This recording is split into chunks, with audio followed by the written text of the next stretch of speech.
Demolition, and there's that right hand. They're cooking it out. Not by the right hand. Takayama.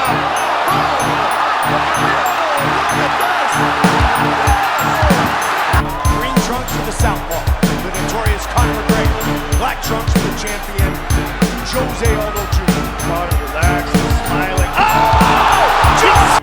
Nate Diaz, you just shook up the world. How's that feel? Hey, I'm not surprised.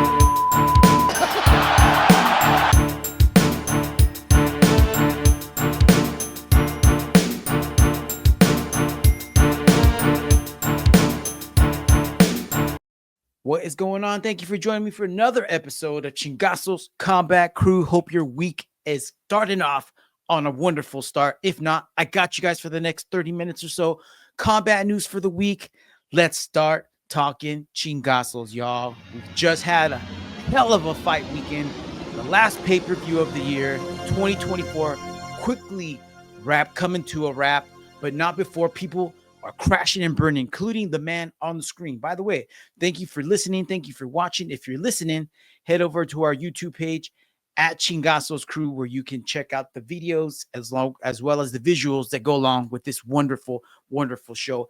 And as usual, on our Buzzsprout page and on YouTube, we got this episode divided up into chapters. You can skip around wherever you want. And the first story up, we got Conor McGregor crashing and burning. It seems like everyone is cutting ties with this man as of late.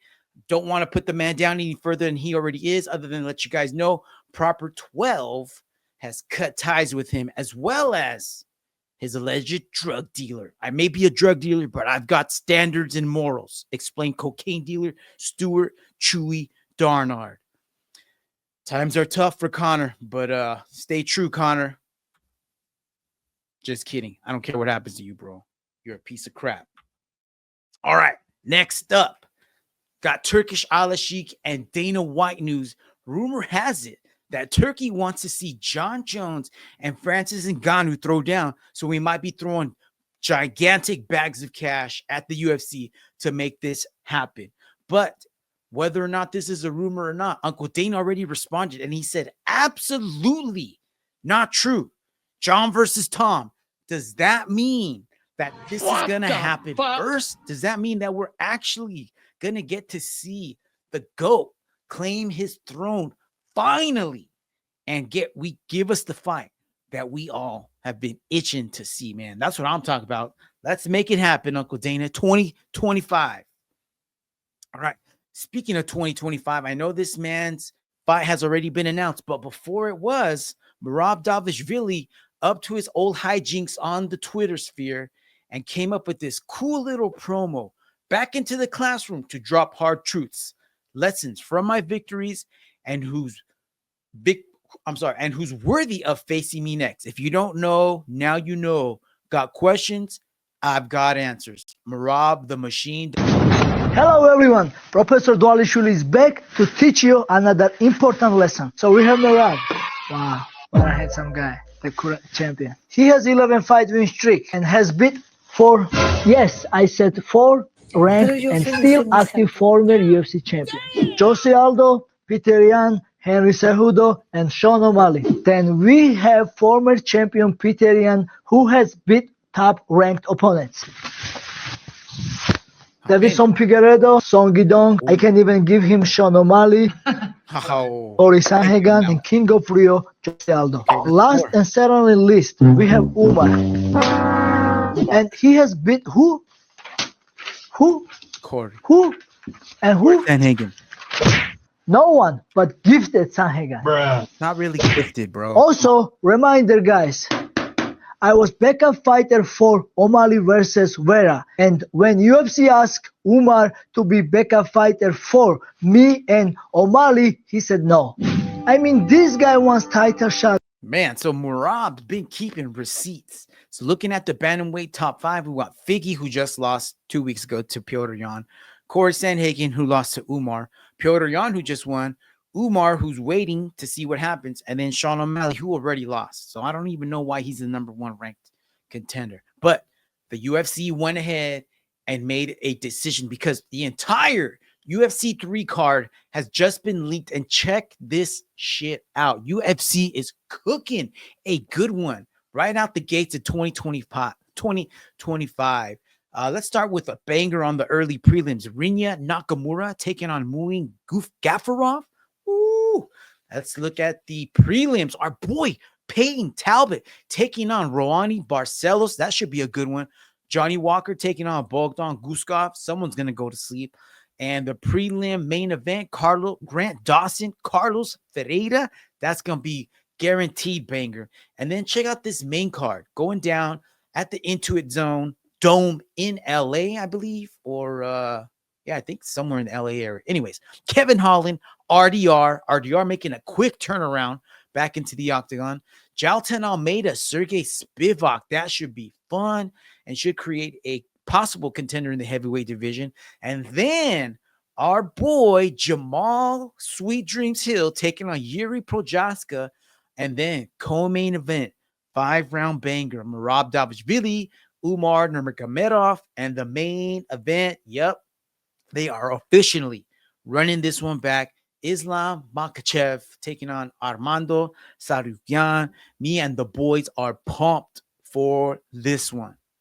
All right, now this is for sure a definite rumor, but I'm hoping that there's a chance out there. So I found this on the Reddit spheres.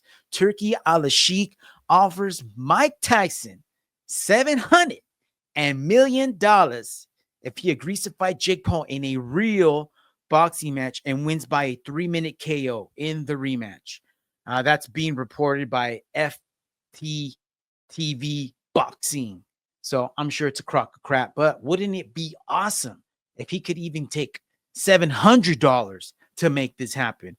Maybe we all start a GoFundMe and get this thing going, but we need a rematch. We need justice for Mike. All right. Jan Blachowicz tweeted out last week. Actually, I think this was the week before. I just forgot to get it in, but he says fight coming soon. So I'm looking at the light heavyweight rankings to see who is available. And I went all the way down to number 15. So Bogdan Guskov, I just found out he does have a fight, so he's not available. Anthony Smith just fought. Dominic Reyes just fought. Azamat Murzakanov at number 11 is available. Johnny Walker, not available. Nikita Krylov, not as available. Khalil Roundtree, depending on how injured he is, could be available. And Alexander Rakic could be available. All right. So we'll see what happens. He hasn't officially announced anyone. But how about a matchup against Carlos Ulberg? That'd be a quick turnaround for Ulberg. And that would be a banger of a fight. And a quick way for Ulberg to move into the top 5 if he can get that W. All right. Keeping the rumor mill moving. Ian Garrys said something that caught the ears of the wolf, Khamzat Chimaev. Khamzat reacted to Ian Garrys' recent comments about moving up to 185 and beating him. As you guys already know, Ian Garrys talking all this crap about taking Shavkat's undefeated streak and throwing it under his belt, and then moving up to 185 and taking Khamzat undefeated streak and putting that under his belt. Well, Khamzat responded and he said, "You're too skinny, kid. Don't go near the wolf's teeth. You'll end up without a head." And I agree. I would have to agree with that. I don't know if he'd be able to handle the pace of Khamzat right away. So we'll talk about what happened to little Ian Garrys just in a bit. Stay tuned, Combat Crew. Let's get to the next story. All right. This was a rumor that I was hoping would cook a little bit longer, but we got an answer to this. But before we get to the answer, let me just tell you what this fun, exciting rumor is. Khamzat Chimaev hints at an upcoming fight against Dricus du Plessis in the U.S. I don't even know if the dude is allowed in the U.S., so that should have been sign number 1 that this might not happen. But just imagine the potential matchup between DDP and Khamzat. Well, at least it's not going to happen right now. So if DDP dispatches of his next opponent, maybe this will happen because he already has his next opponent, and it's not Khamzat. But when it does become Khamzat, check this out. DDP's camp tweeted out that they were preparing to fight Khamzat by having everybody in the gym shave their head and grow a beard like Khamzat. And the proof is in the pudding. I got a picture up on the screen. One of his training partners does in fact look a little Khamzat-ish, but that doesn't mean that's the recipe, bro. Looks like it on the outside, but who knows what it's going on the inside. All right. Well, the official announcement has been made. DDP's next opponent is been officially named, and it is not anybody named Khamzat. It's John Strickland headed down to Australia, UFC 312 main event. They're going at it again for 5 rounds, and the co-main event should be a banger also. Zhang Weili taking on Tatiana Suarez. So if Suarez can stay healthy, I know that's been her thing. She just always seems to be injured at the wrong times. I mean, there's never a good time to be injured, but especially now with the title shot on the horizon and the belt finally within her grasp. I didn't think it would take her this long to be champ, but hey, that's neither here nor there, like my boy Fonzo likes to say. All right. Our boy Rocky Leon Edwards tweeted out. Actually, I don't know.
If it's a headline, I'll accept your apology.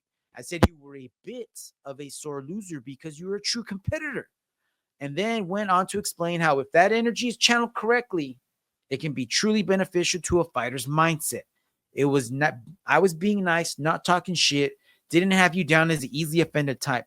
All the best with your camp. Well, now you know, Bisbing, just like the rest of us, that he is easily offended.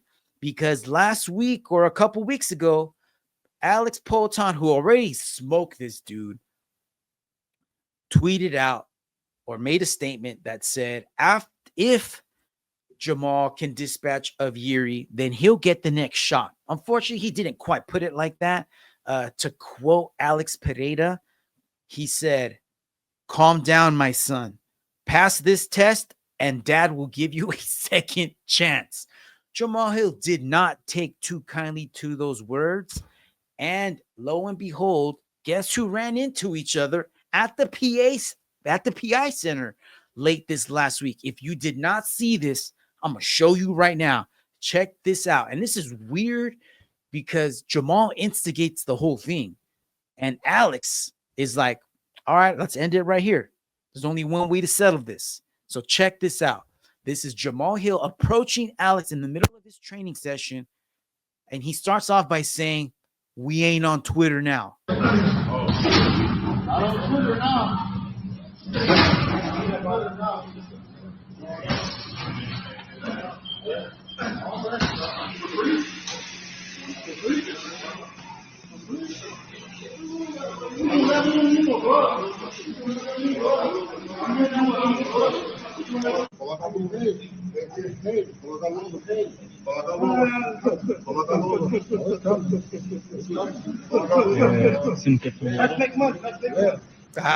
So there it is. Jamahal confronts Alex saying, "We ain't on Twitter now." And then Alex actually dabs him up as Jamal's approaching him. So I don't think he understood what he said. And then Jamahal just keeps yapping. And Poatan throws him a set of gloves, throws him a pair of gloves and says, "Let's just get it on. Let's do the damn thing." And Jamal's like, "Let's make money. Let's make money." Whatever, man. Alex ain't about that. Alex is about making statements, bro. So do what you got to do. Alex is going to do what he's got to do, and he'll see you down the road. But I just thought this did not make you look good at all. You are a former champ, so you do deserve that respect. You're a fighter. You deserve that respect. But your behavior is just straight trash, Jamahal. Go see a therapist. Go look at these clips. I don't know what you need, bro, but this is not it. All right. Something that we do need is this matchup right here. I got on the screen Petr Yan. He did a little interview on the Ariel Helwani show, and he was asked if he'd like a rematch with SUGA Sean O'Malley, and this is what he had to say.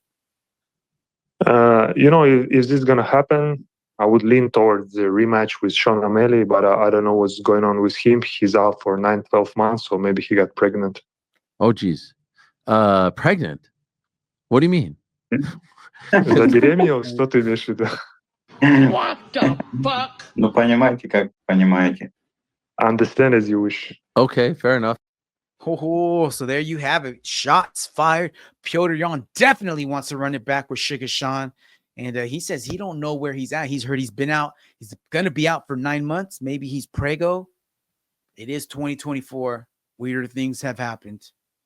All right. Speaking of weird things, though, Bellator completely freezing out some of its best fighters, not only most of its fighters, but especially its best fighters. Is it because they don't have the money to pay them off? Is it because they can't find them opponents?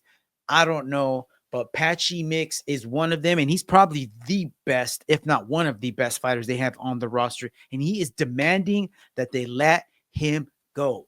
So UFC, put your feelers out there. If you're hearing this, I know you already know about this. Make this happen. Bring this dude over because he will make for some amazing matchups. Now, he might not be the best, but he's down to prove that he is, and we would definitely get some banger fights. We would definitely be the winners in that for sure. So stay tuned to hear about that in the coming weeks or days. All right. Switching gears, let's talk a little jiu-jitsu. You know, that's how we started the show off. Let's talk Mikey Musumeci. Mikey Musumeci just signed officially and exclusively with the UFC Fight Pass Invitational, and he had a match on Friday, but on Thursday, or actually he had a match on Thursday, and on Wednesday, he did a press conference, and he threw everybody under the bus, who's basically elevated the game to where it's been at so that people can get paid, like Mikey. Two of them specifically, Gordon the King Ryan, and our boy Craig Jones. He talked about how the sport is dirty and he's going to clean the game up and he wants to prove that being natural is good, which is cool. That's fine if that's the message you're going to make. But you do know that you're going to start to get paid by the UFC, that it probably employs the most pound for pound steroid abusers on the planet. So careful what you wish for, careful for what you say. Gordon did not take kindly to Mikey's words, called him a rat, says he's been on more teams than anyone. I think he said he threw a number out there. I want to say he said he's been on more than 37 teams. I don't know if that's the official stat, but nonetheless, I do know that Mikey is a habitual team changer, and that's a big no-no in jiu-jitsu. You can do it every once in a while, but when you do it as often as that, you might as well be called no place home. Maybe that's part of your problem, Mikey, is you don't have home, bro. And Craig Jones also got thrown under the bus there, and he doesn't really care about it. But check out this video that he made. I got it on the screen. Craig Jones coming out of a little massage parlor. Well, guess who else came out of a massage parlor? Our boy, Mikey Musumeci. Apparently, Craig and him used to visit them quite often back in the day, and Craig is wondering what's going on because he says they're one and the same. So there you have it. Little jiu-jitsu news, little shit talking. See what happens. I don't think anything's really going to happen because these guys can't fight each other. And to add a little salt on the wound there, Gordon specifically calls out Mikey and called him a crybaby and says that he's the only guy who has been invited to ADCC over and over, and every time creates some type of excuse on why he can't compete. So he basically competed under every umbrella under the jiu-jitsu universe except for ADCC. Is that because they allow steroids? Is that because he's worried that he's going to lose? I don't know. But I wouldn't imagine it's such a big deal at the smaller weights. Or is it? I don't know. So sticking with jiu-jitsu, check out our boy Craig. He has an announcement about summer 2025. Let's hear what he has to say. Guys, I'm here for a massive announcement. This announcement comes at a very important time given the boring ass grappling events that went on this weekend. But I have received funding for CJI2, and I can confirm August 2025 in Las Vegas. Last time I received a gift of $3 million, gave it all away like an absolute fucking idiot. This time I've had to borrow that money, potentially from some bad people. But don't worry, I've put my business partner Seth's family up as collateral, and we can confirm CJI2 August 2025, Las Vegas. CJI2 August 2025 going down. Pack your bags, people. Get ready. They're running it back. It wasn't a fluke. Or could it be a fluke 2 years in a row? You're going to have to do it again, Craig. All right. Last night we had the last UFC pay-per-view of the year, UFC 310. And if you did not get to watch it, I got the highlights right here. As usual, I'll have to cut out the videos for YouTube, but I'll have the clips up on the socials. So let's start with a banger on the prelims. Movsar Evloev taking on Aljamain Sterling in a grapple fest. The first round was, what can I say, man? Dynamite. It was amazing.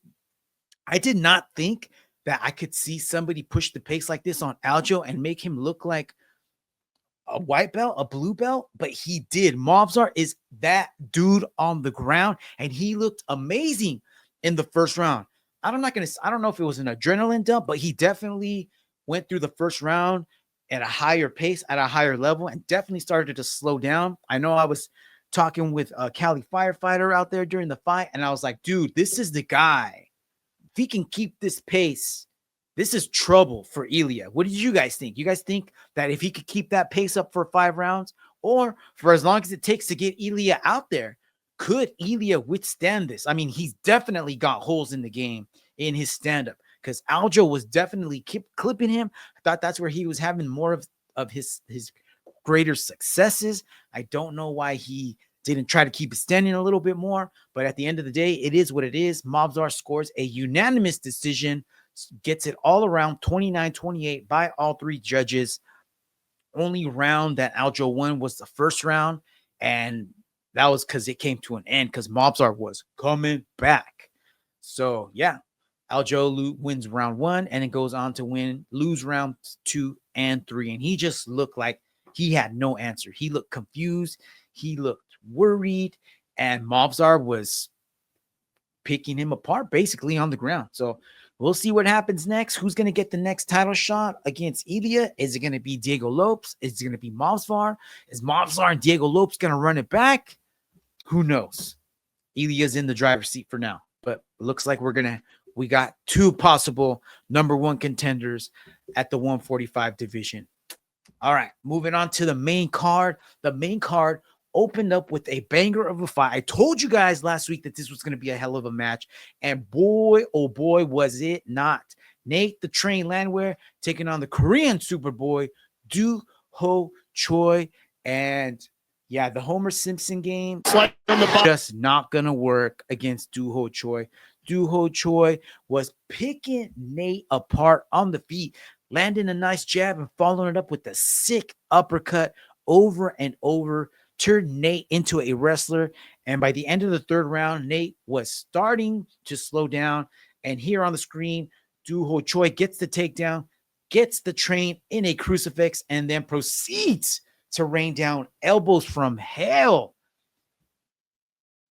Elbows, hammer fists, and my boy Chris Tognoni got no choice but to call a stop to this match. And there it is. Do Ho Choi getting a W under his belt. And it wasn't easy because he was taking some shots, but he was in complete control that entire fight, man. But that was really good control. And one thing that the Superboy showed on the ground, man, was that he can grapple, dude. This dude was doing very, very well for himself on the feet. I mean, on the ground, having no trouble at all. Superboy getting it done. Round 3. All right. Next fight on the main card. This was something that I thought was going to be better, but it turned into exactly what everyone thought it was. I was hoping for the best. It turned into the worst. It was Arkansas's finest, Bryce Mitchell, taking on Kron Gracie. And this was Trying to get after that second. just straight up awful. This was 2 rounds and 1 to 2 minutes of Kron pulling guard, doing absolutely nothing, not trying to get a sweep, not trying to work for a sub. I don't know where his head at. I don't know if he wants to fight anymore. I would imagine UFC's probably going to cut him loose. I don't know if he should continue fighting. I don't know if he should just go back to jiu-jitsu, but Kron needs to reevaluate because this did not end well for him. This is round 3. Bryce in the center of the cage, and at one point they get into a clinch and Kron jumps into guard, and that's what he was doing all night, jumping into guard, pulling Bryce down, and Bryce would land a little ground and pound. But this time Bryce postures up and lands a killer freaking elbow that puts Kron out, and he proceeds to land one more for good measure. Bryce, the flat earther Mitchell, getting it done. Woo! Arkansas. I don't remember what he said in his post-fight speech, but hey, he's keeping it moving. Looks like the brain damage he took against Josh Emmett didn't have any final everlasting effect, so he's moving on. Moving on with the show, we had Cyril Gane taking on Alexander Volkov for the second time. And I got to tell you, man, I'm not going to say this was a robbery, but I didn't think that the winner they chose for this fight was the actual winner. And I don't think the winner thought he won either, because once they announced the winner, which was Cyril Gane, he proceeded to walk out of the cage and had to get talked back into the cage by his coach. So he didn't sound, the crowd wasn't happy about it. Cyril wasn't happy about it, but it is what it is. The judges end up giving it to Cyril Gane. I thought that Volkov won round 1 narrowly. I thought he was getting the better of the exchanges. I thought that he was mixing it up well. Thought he was being very, very creative, throwing a jab or a knee and then throwing a kick right behind it or throwing an uppercut. But he was always throwing almost 2 things at once, or a delay and then something else was coming right behind it, which I loved. And it was catching Gane by surprise. He hit Gane with a nice 1-2 in round 2, hit him with a spinning back fist at one point, knocked him silly, but then Gane came back and dropped a nice 1-2 bomb on Gane. And on Volkov. And I think that changed the judge's decision on round 2 and stole the round from Volkov. But Volkov ends up going back and winning round 3 in all 3 judges' eyes. Unfortunately, 2 of the 3 judges had given rounds 1 and 2 to Cyril Gane. So Cyril Gane ends up winning 29-28 on 2 of the 3 judges and ends up winning. All right. Split decision. He moves on to the rankings. I wouldn't say he's a contender, but he's moving on because he wins, right? So maybe he can take on the winner of Sergey Spivak and whoever else is going to fight next month. All right. Co-main event. And this went down exactly like we all feared it was. It got turned into a boring snooze fest. We thought we were going to see a war because that's what Shavkat does. Shavkat steps into the danger, takes shots, but dishes out a tremendous amount of pain and damage along the way. And that's where he gets his submissions. That's where he gets his KO. But Gary is just too smart to play that game. And as long as he plays that game, I don't think he's going to be champ. Honestly, what do you guys think? I mean, he's talented as hell, but he just doesn't ever push the pace. He's always just trying to win by just enough. And by just enough, he was only able to win 1 round. That was round 3. He definitely outpointed Shavkat. Might have been a round where Shavkat was taking the round off, but he did outpoint him. He didn't do as much damage to Shavkat as Shavkat did, but each round that Shavkat won, which was round 1, 2, 4, and 5 for the most part, I thought. He was just doing enough to lose each round because Shavkat would push the pace, go for the clinch, control him, land shots. And he, even though he wasn't landing a lot of shots, he was definitely landing the more of the power shots. And if you look at both guys at the end of the fight, one guy definitely looked like he got into a fight, whereas the other guy just looked like he had a really hard workout. Gary was able to take Shavkat's back in the 5th round, and I thought he was going to get him because he had the full RNC locked in. But credit to Shavkat, he got that champion mindset, that champion heart, and he fought out of it, turned inside of Ian's guard, and fought, stood back up, separated, and finished the fight on his feet. And ends up winning 48-47, 48-47, and 48-47 on all 3 judges' scorecards. So hell of a fight. He moves on. He's now going to face the champ, Belal Muhammad, 2025.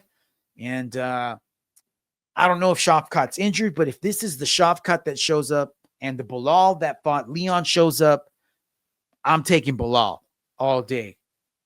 I know it's going to be a different matchup. I know Ian's got that long body style that's hard, and he had excellent takedown defense.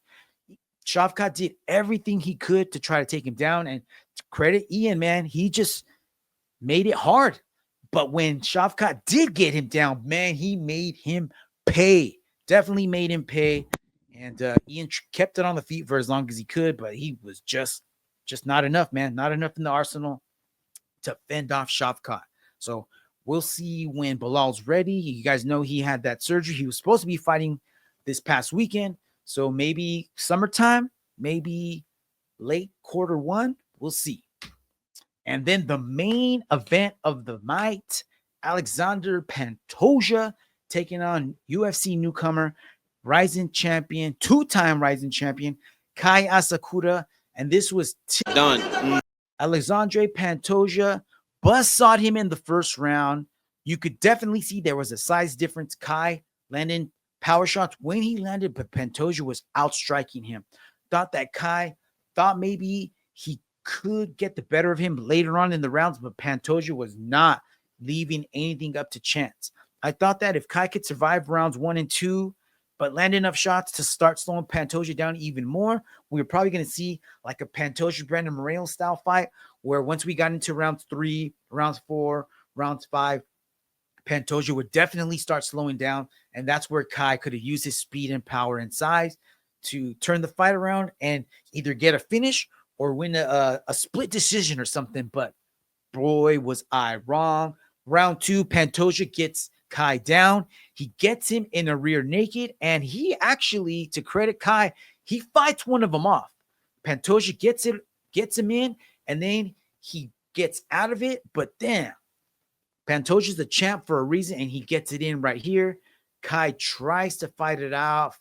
Here it is. He's got 2-on-1, but Pantoja's still squeezing, and then there he is. Kai's out. And still. So Pantoja welcomes Kai Asakura to the UFC by submitting him and having him go unconscious. And I didn't see the post-fight press conference or his post-fight interview, but I saw on Reddit that he's talking about moving up to the bantamweights, 135s. So I know he's talked a lot about fighting Sean. I don't know if that's what he wants. I don't know if he wants to go for the belt, be a 2-timer, but he's pretty much cleaned out the division at this point. So I also heard a rumor that he called out Demetrius Johnson in the post-fight interview. I'm sorry, I did read that. I didn't hear that. So if you can confirm that, let me know. Otherwise, we'll see what happens, man. Have to wait and see. All right, guys. Last story of the show. Last show of 2024 for the UFC. It's a UFC fight night. They're heading down to Tampa, Florida. Main event, Colby Covington taking on Joaquin Buckley. This was supposed to be Ian Garrys, Joaquin Buckley. And this is probably going to make for a better fight because Ian would have just made it a boring snoozer of a fight. And one thing that's been kind of weird is Colby has been extremely quiet since this fight has been announced. I haven't heard Colby say not one thing. So either he's worried or he's working hard. So we'll see. Check this out on the screen.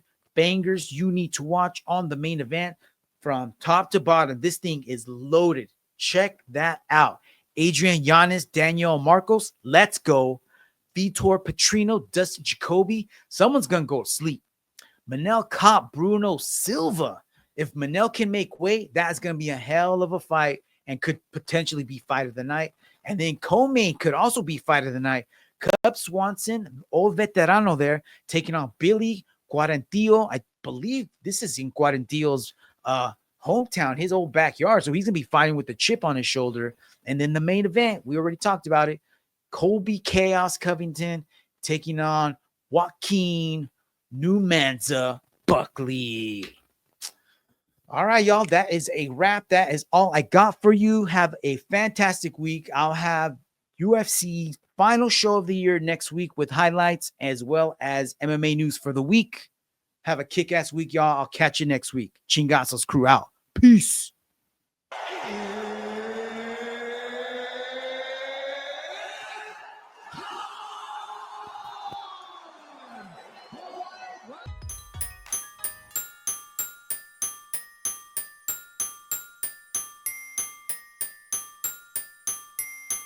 Demolition, and there's that right hand. They're looking it out. Mount Rival right hand. Takayama.